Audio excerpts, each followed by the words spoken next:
Balik sa PBA, bukod sa pagiging 7-time PBA champion at pagkakaroon ng magandang relasyon sa pamilya, ano kaya ang mga susunod na tagumpay na nais maabot ni Scottie Thompson sa basketball at sa buhay?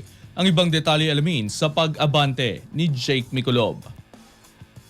Ibinahagi ni Scottie Thompson ang personal niyang hangarin na makapagwagipan ng 3 PBA championship kasama ang Barangay Ginebra San Miguel bago tuluyang magretiro sa basketball.